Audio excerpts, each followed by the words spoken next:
ஆன்மீகத்தில் நீ நான் லாஸ்ட் வீடியோவில் சொன்னது போல் மன்னர் இந்த ஆலயத்தின் கதவை திறந்து பார்க்குறாரு. அப்போது விக்கிரகங்கள் முழுமையடையாமல் கை கால்கள் முழுமையடையாமல் இருந்தன. இதை கண்டு மன்னர் தாம் தவறு இழைத்து விட்டோம் என்று மனம் வருந்தினார்.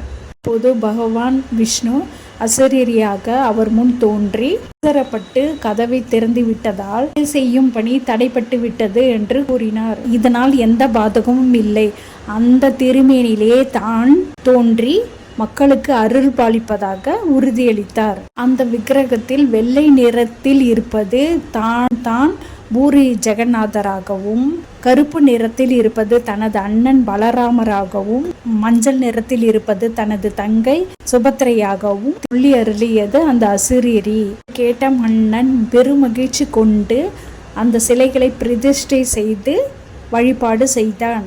பூரி ஜெகநாதர் கோவிலில் விமானங்களும் பறவைகளும் எப்போதும் பறப்பதே இல்லை. இதற்கு காரணம் கருட பகவான் அந்த ஆலயத்தை சுமந்து கொண்டிருப்பதாக கூறப்படுகிறது.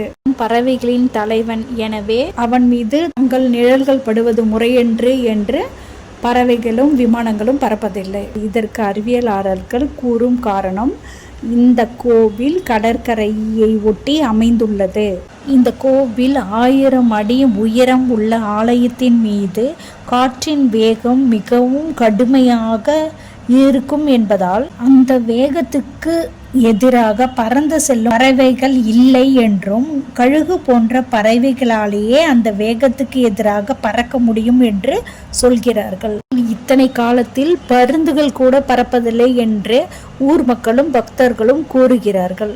பூரி ஜெகநாதர் ஆலயத்தின் மேற்கூரையில் 8 வட்ட வடிவிலான உலோக எந்திர தகடுகள் பொருத்தப்பட்டுள்ளன என்றும், அவை வயர்லெஸ் சிக்னல்களை தடை செய்யும் ஆற்றலை கொண்டவை என்றும், விமானிகள் கூட இதன் மீது விமானங்கள் பறப்பதில்லை என்றும் சொல்கிறார்கள். பூரி ஜெகநாதர் ஆலயத்தில் வழங்கப்படும் பிரசாதம் மிகவும் விசேஷமானது. ஆலயத்தின் சமையலறை உலகத்திலேயே மிக பெரியது என்றும் கூறுகின்றனர். உதவியாளர்கள் 600 பேரும் ஒரு நாளைக்கு 20,000 பேருக்கும், பண்டிகை நாட்களில் 1,00,000த்திற்கு அதிகமாகவும் சமையலறையில் சமையல் செய்யப்படுகிறது. 56 வகையான பிரசாதங்களும் வழங்கப்படுகின்றன. உலக புகழ்பெற்ற இந்த சமையலறையில் சமைக்கப்படும் உணவுகளும் பிரசாதங்களும் கடவுளுக்கு கொண்டு சென்று படைக்கும் போது எந்தவித மனமும் இருப்பதில்லை.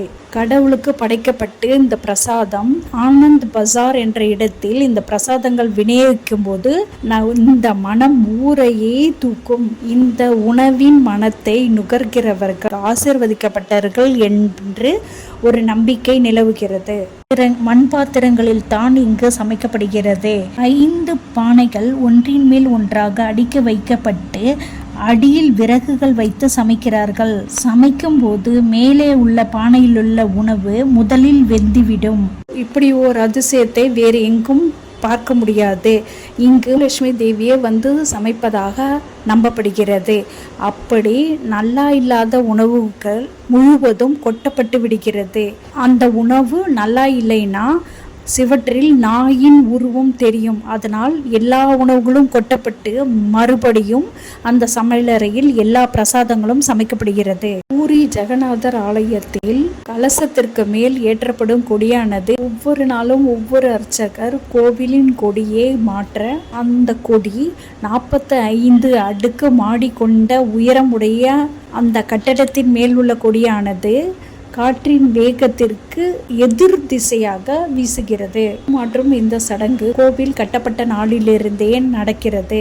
அர்ச்சகர்கள் எந்த வித பாதுகாப்பு உபகரணங்களும் இல்லாமல் வெறும் கைகளால் பயிற்சி செய்யப்பட்டே ஏறுகின்றனர். இந்த சடங்கில் எந்தவித மாற்றமும் ஏற்பட்ட 18 ஆண்டுகள் இங்கு எந்தவித சடங்கும் நடக்காது.